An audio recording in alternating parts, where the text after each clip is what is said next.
تو میں یہی کہتا ہوں کہ اب تاکہ مومنین کو یہ باتیں یاد رہیں میں پریکٹیکلی ان کو عمل کرواؤں جس کا فائدہ بھی ان کو ہوتا ہے. اب کیا ہے اس مرتبہ آپ کے لیے ایک بہترین نسخہ. بسم اللہ الرحمن الرحیم. نفس کو شکست دیں گے تو امام کے قریب ہوں گے، لیکن ہم نفس کی شیطانی سازشوں میں ڈوبے ہوئے ہیں کیونکہ نفس بڑا خطرناک ہے. اور جیسے میں نے کہا بھائی جسم کی بیماری کا ہمیں پتہ چلتا ہے، کوئی ہسپتال جاتے ہیں ڈاکٹر ہوتا ہے، ہاں بھائی اس کے سمٹمز ہوتے ہیں، مگر نفس کی بیماریوں کا نہ ہسپتال ہے نہ کوئی ڈاکٹر ہے نہ کوئی سمٹمز کا ہمیں پتہ چلتا ہے. تو کیسے پتہ چلے کہ میرے اندر نفس کی بیماری ہے یا نہیں؟ کیسے پتہ چلے؟ اچھا میں آپ کو ایک ایڈریس دیتا ہوں، آپ اس اسپتال میں چلے جائیے، وہاں نفس کی بیماریوں کا علاج ہوتا ہے. مجلس امام حسین، مجلس امام حسین میں نفس کی بیماریوں کا علاج ہوتا ہے. اور اس ڈاکٹر کا بھی نام بتا دیتا ہوں جو نفس کی بیماریوں کا بہترین ڈاکٹر ہے، اس کا نام مولا حسین ہے. مولا حسین کے در پہ آ جاؤ، نفس کی بیماریوں کا علاج کرتے ہیں. یہ اہل بیت ہمیں بتائیں گے کہ اگر تمہارے اندر یہ بات ہے یعنی تم میں فلاں بیماری ہے. سمٹمز میں نے کہا نا ہمیں بخار نہیں ہوتا غیبت کرتے، لیکن اہل بیت نے بتایا اگر یہ کیا یعنی تکبر ہے، اگر یہ کیا یعنی تم میں ریاکاری کی بیماری ہے، اگر یہ کیا یعنی تم میں عجب کی. یہ اہل بیت نے بتایا. اب سنیے، اب میں ایک دو صرف اشارے کرتا ہوں، انشاءاللہ تفصیلی اس پہ گفتگو ہوگی آئندہ کی مجالس میں. اب مثال کے اب جتنے مومنین کھانا کھاتے ہیں، ہم سب کھانا کھاتے ہیں، کھانا کھانے کی ہماری عادت کہ ایک لقمہ منہ میں ڈالا دوسرا لقمہ ہاتھ سے بناتے ہیں، ہم سارے ایسے کرتے ہیں. اب یہ حریص کی نشانی ہے، لالچی انسان.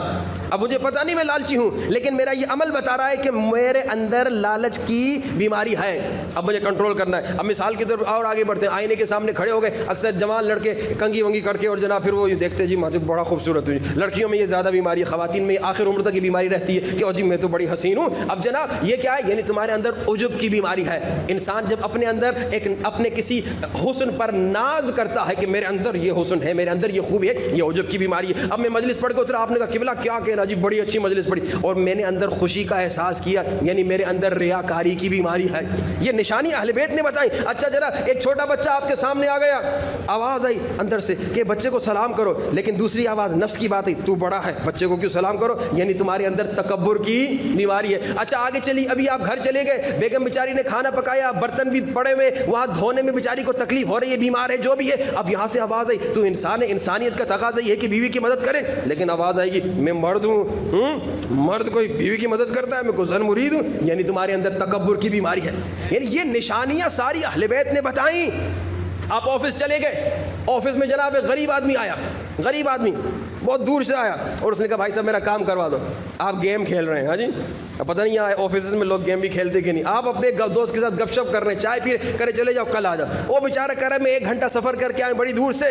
اب آپ کہہ رہے نہیں کل آ جاؤ. کتنی مرتبہ آفس میں مومنین بتا دیں وہ غلطیاں کر بیٹھتے ہیں، یعنی آپ کے اندر تکبر ہے. کیوں؟ کیونکہ اسی وقت اگر کوئی امیر آ جائے، کوئی سیٹھ صاحب آ جائے، آپ چائے بھی بھول جائیں گے، گیم بھی بھول جائیں گے، گپ شپ بھی بھول جائیں گے، سارا اس بیچارے اس امیر کا کام کریں گے.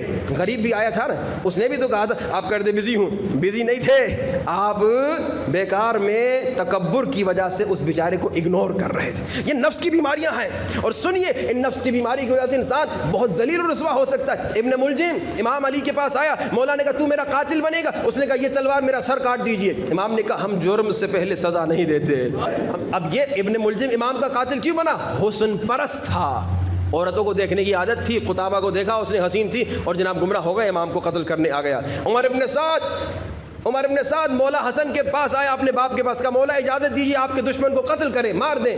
لیکن وہی امام حسین کو شہید کرنے آیا. کیوں؟ کیونکہ اس کے اندر لیڈرشپ کے وائرسز تھے، اس کو لیڈر بننے کا شوق تھا، رے کا لیڈر بن جاؤں. اب جس کے اندر لیڈرشپ کے وائرسز ہیں یعنی وہ عمر ابن سعد خدا نہ خواستہ بن سکتا ہے. شیمر مولا حسین کے سینے میں بیٹھا، مولا کو شہید کرنا چاہ رہا تھا. مولا نے کہا کیوں مجھے شہید کر رہے ہو؟ کہا مجھے یزید پیسہ دے گا. یہ پیسہ پرست تھا، دنیا پرست تھا، مال پرست تھا. یعنی اگر میں پیسے کی محبت دل میں رکھتا ہوں یعنی خدا نہ خواستہ شیمر ہو سکتا ہوں. یہ سارے بڑے خطرناک وائرسز ہیں، ان کا ہم نے علاج کرنا ہے. اور جیسے میں نے کہا یہ ہمیں پتہ بھی نہیں چلتا کہ مجھے بخار ہو جائے، کھانسی ہو جائے، درد ہو جائے، پتھری ہو جائے تو مجھے پتہ چلے یعنی میں نے غیبت کی تھی، یعنی میں نے فلاں گناہ کیا تھا. نہیں، پتہ بھی نہیں چلتا.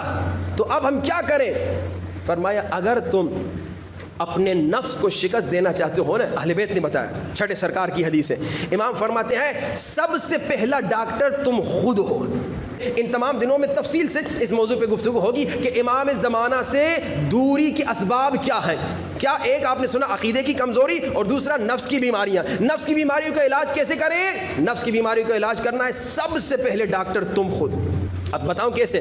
بھائی آپ بیمار ہو گئے تو ڈاکٹر صاحب کو تو علم غیب نہیں کہ آپ کا آ کے علاج کرے. آپ ڈاکٹر کو جا کے کہتے ہیں ڈاکٹر صاحب سر میں درد ہے, آپ جاتے ہیں نا. اچھا پھر ایک اور بات بتا دوں, آپ ڈاکٹر صاحب کے گئے, اس نے ٹیسٹ کیا, علاج کے لیے دوائی لکھ دی, آپ نے فارمیسی سے دوائی خرید بھی لی. اب جناب آپ نے دوائی رکھی ہوئی ہے, ایک ہفتے کے بعد ڈاکٹر صاحب کا, ڈاکٹر صاحب تم کیسے گندے ڈاکٹر ہو, مجھے تو علاج ہی میرا نہیں ہوا. ڈاکٹر صاحب پوچھے گا بھائی ٹائم پہ دوائی کھاتے تھے؟ آپ کہیں گے نہیں, دوائی تو میرے ٹیبل پہ رکھی تھی. تو ڈاکٹر کہا پاگل آدمی, دوائی تو استعمال کرتے, یعنی تم خود اپنے ڈاکٹر ہو, ہم خود اپنے ڈاکٹر ہیں, ہم خود جب تک اپنا علاج نہ کریں علاج نہیں ہوگا. اب ہم نے کیا کرنا, یہ پہلا ڈاکٹر, کیسے پتا چلے میرے اندر نفس کی کیا بیماریاں ہیں؟ کل انشاءاللہ اور پرسوں اس پہ تفصیل سے گفتگو, آج صرف اشارہ کروں کیسے پتا چلے میرے اندر نفس کی بیماری ہے یا نہیں. میں خود سوچوں, محاسبہ کروں, اپنے ہر عمل کو دیکھوں. آج میں نے فلاں صاحب کو سلام کیا تھا, کیا اس لیے کہ وہ مولا کا مومن اور عاشق ہے, یا اس لیے کہ وہ جنرل صاحب تھا؟ ڈیلی اپنے ہر عمل کو دیکھو. ابھی میں نے مثال دی, بھائی آفس میں بیٹھا ہوا ہوں, ایک نوکر آیا اور جناب ایک عام انسان آیا, بندہ خدا اپنے کام کروانے کے لیے, میں نے اس کا کام نہیں کیا.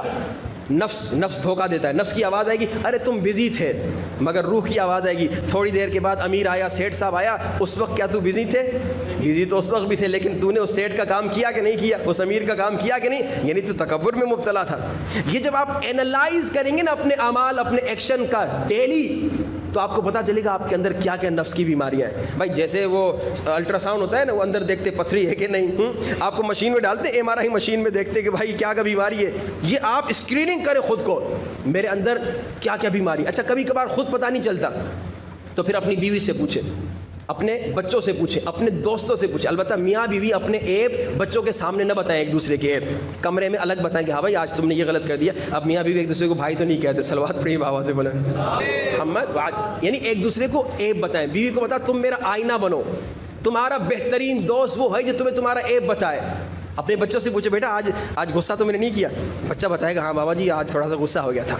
بچوں کو البتہ ادب سے سکھائیں کہ جب ماں باپ کو اگر ان کی غلطیاں یا عیب بتاتے ہیں, کل انشاءاللہ تفصیل سے بتاؤں گا کہ کس انداز سے بتائیں. تو پہلا ڈاکٹر تم خود, دوسرا ڈاکٹر تمہاری بیوی, تمہارے بچے, تمہارا دوست, تمہارے بھائی بہن, اور پھر تیسرا ڈاکٹر استاد ہے, اور چوتھا ڈاکٹر, اور پانچواں اور چھٹا, یہ سارے ڈاکٹر انشاءاللہ کل اور پرسوں اس پہ تفصیلی گفتگو ہوگی. اب صرف آج ایک اور آپ کو زحمت دوں اور پھر مسائل. آپ کو تقریباً یاد ہوگا کہ ہم نسخہ دیتے ہیں اور نسخہ بھی زبردستی اس پہ عمل کرواتے ہیں, یاد ہے آپ لوگوں کو؟ اب آج پھر نسخہ آپ کو دینا ہے. اس کی وجہ یہی ہے کہ آپ لوگ جب آتے ہیں مجلس میں تھکے ہوتے ہیں, بہت ساری باتیں ہوتے ہیں. آج صبح کی مجلس کی باتیں میں نے مومنین سے پوچھا کہ بھائی کیا میں نے مجلس میں پڑھا, تو بڑی مشکل سے کچھ باتیں بیچاروں نے بتائیں, تو زیادہ دوسری باتیں انہیں یاد نہیں رہی. تو میں یہی کہتا ہوں کہ اب تاکہ مومنین کو یہ باتیں یاد رہیں, میں پریکٹیکلی ان کو عمل کرواؤں, جس کا فائدہ بھی ان کو ہوتا ہے. اب کیا ہے, اس مرتبہ آپ کے لیے ایک بہترین نسخہ, اور وہ نسخہ یہ ہے کہ بہت بزرگ عالم دین, جب ایک بہت ظالم حکومت نے شیعت کو بڑا نقصان دیا, شیعوں کو قتل کرتے کرتے شیعہ جوانوں کو قتل کیا, ان کے سر کاٹے, قید میں ڈال دیا, کئی صدیوں سے شیعوں پہ ظلم کیا, تو اس عالم نے اس نسخے پہ عمل کیا اور اس ظالم حکومت کا تختہ پلٹ دیا. ظالم حکومت ختم ہو گئی اس نسخے کے ذریعے سے. اور آج میں یہ نسخہ آپ کو دینا چاہتا ہوں کہ آپ اس پہ عمل کریں. آج شیعوں پہ بڑا ظلم ہو رہا ہے. آپ دیکھیے ایران کے بیچارے شیعہ اکیلے تھے, اب ہم اور آپ کی ڈیوٹی. اچھا ہمارے قریب پارچنار, پاکستان کے پارچنار کے شیعہ مومنین, کئی مہینوں سے ان کے راستے بند ہیں, راستہ بند. میں نے سوال پوچھا کئی مومنین سے, میں نے کہا کیا پاکستانی گورنمنٹ پشاور سے پارچنار کوئی فلائٹ نہیں ارینج کر سکتی؟ حالانکہ پارچنار میں ایئرپورٹ بھی ہے, کر سکتی ہے, نہیں کر رہی. اب اللہ جانتے کیوں نہیں کر رہی. بلکہ یہاں میں ایک ریکویسٹ کروں گا, تعریف بھی کروں گا کہ ماشاءاللہ پاکستان کی فوج نے کتنی طاقتور ہے کہ یوں دنوں میں ہندوستان کو سمجھے شکست دے دی. اب تباہ و برباد تو فی الحال کی بات نہیں کروں گا, صرف اتنا کہوں گا کہ شکست دے دی, اس کو اتنی بڑی شکست دی, یعنی ہماری فوج اتنی پاورفل ہے. تو میں سوال پوچھوں گا ہماری پیاری فوج, کیا تم پارچنار کے مومنین کی مدد نہیں کر سکتے؟ یقیناً کر سکتے ہو. تو خدا را پارچنار کے مومنین کی مدد کرو. لیکن اب ہم دوسروں سے کیا کہیں, حکومت کرے نہ کرے, فوج کرے نہ کرے, ہمارا کیا جائے. ہم تو ریکویسٹ کر سکتے ہیں, لیکن ہم خود تو کچھ نہ کچھ کریں نا. اب ہم کیا کریں؟ ایک آسان سا نسخہ, بہت آسان نسخہ, جیسے میں نے کہا یہ وہی نسخہ ہے جو ہمارے بزرگ عالم نے اس نسخے پہ عمل کر کے تختہ ظالم کا پلٹ دیا. اور یاد رکھیے آپ کی دعا ان مومنین کے حق میں جلدی قبول ہوگی. امام فرماتے چھٹے سرکار 3 لوگوں کی دعا قبول ہوتی ہے. کون؟ باپ کی دعا بچوں کے لیے, باپ بچوں کے لیے دعا کرتا ہے جلدی قبول ہوتی ہے، اور اسی طرح باپ کی بد دعا بچوں کے لیے، تو باپ کا دل نہ دکھانا۔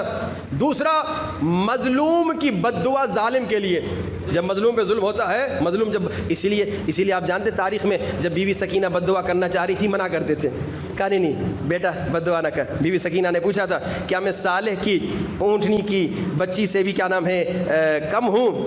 کہا نہیں آپ کم نہیں ہیں، لیکن بد دعا نہ کیجیے گا، کیونکہ مظلوم کی بد دعا ظالم کے لیے فوراً لگتی ہے۔ اب دوسری یہ دعا۔ تیسری دعا مومن کے حق میں، یعنی آپ اپنے مومن بھائی کے لیے دعا کریں گی جلدی قبول ہوگی۔ اب آپ نے اپنے مومن بھائی کے لیے دعا کرنی ہے، اس نسخے پہ عمل کرنا ہے، 60 دن کا نسخہ ہے، 60 دن اس پہ عمل کریں اس نیت سے کہ خدایا ظالموں کو نابود فرما جو شیعوں پہ ظلم کر رہے ہیں۔ اب کیا نسخہ ہے؟ 60 دن اس پہ عمل کرنا ہے، 12,000 مرتبہ دن میں۔ اور کیا ہے؟ اللہ کے 4 نام ہیں، القادر، المقتدر، القوی، القائم۔ اللہ کے 4 نام ہیں۔ اچھا، اب 12,000 مرتبہ دن میں آپ کو میں نہیں کہہ رہا پڑھیں، آپ کو جو زحمت دینا چاہ رہا ہوں 1000 مرتبہ دن میں پڑھیں۔ 1000 مرتبہ پڑھنے میں 1 گھنٹہ لگتا ہے۔ اب جو مومن وعدہ کرتا ہے، لیکن وعدہ کرنے سے پہلے سوچیں، مومن وعدہ خلافی نہیں کرتا، لا دین لمن لا عہد لہ، وہ بے دین ہے جو وعدہ کر کے وعدہ توڑ دیں۔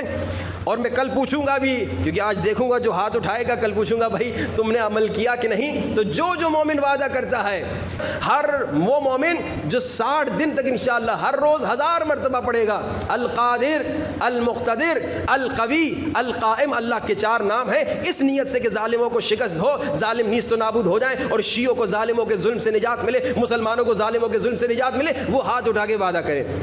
چلے جی، اچھا میں کیونکہ بہت سارے دیگر مومنین ہاتھ نہیں اٹھا رہے، تو کہتے ہیں کہ جب کوئی آپ چیز بیچ رہے ہوتے ہیں نا، تو آپ کے کسٹمر جب مہنگا ہونے کی وجہ سے نہیں خریدتے تو تھوڑی ڈسکاؤنٹ دے دو۔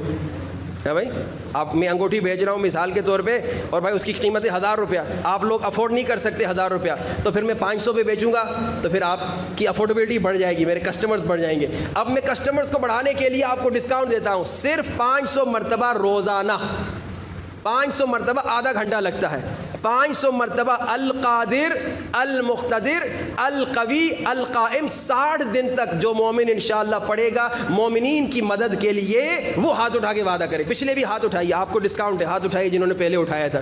دیکھو مجمع بڑھتا ہے کہ نہیں بڑھتا، ڈسکاؤنٹ کا کوئی اثر ہوا کہ نہیں ہوا؟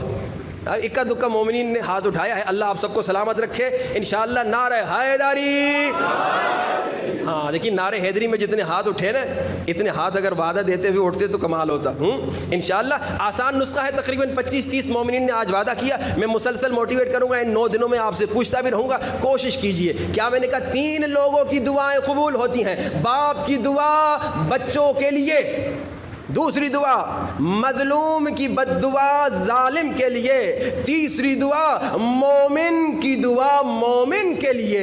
یہ مومن اپنے مومن بھائی کے لیے دعا کرنا، لیکن پوری حدیث سنو، حدیث میں ملتا ہے اگر کوئی مومن بھائی کی مدد کر سکتا ہو اور مومن بھائی کی مدد نہ کرے تو اس مظلوم مومن کی بد دعا بھی اس مومن کو جلدی لگتی ہے۔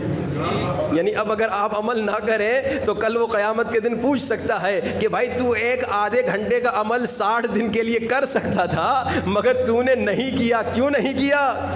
اور جب آپ کریں گے حل جزاء الاحسان الا الاحسان، کہ آپ بھی اگر مظلوم واقع ہوئے تو کوئی آپ کی مدد کو آئے گا انشاءاللہ۔ آئیے، اور امام زمانہ سے ملنا ہے، امام کے قریب ہونا انشاءاللہ آئندہ دنوں میں آپ کی خدمت میں پیش کروں گا۔ امام سے ملنے کے لیے ایک جو سب سے پاورفل نسخہ ہے وہ کیا ہے؟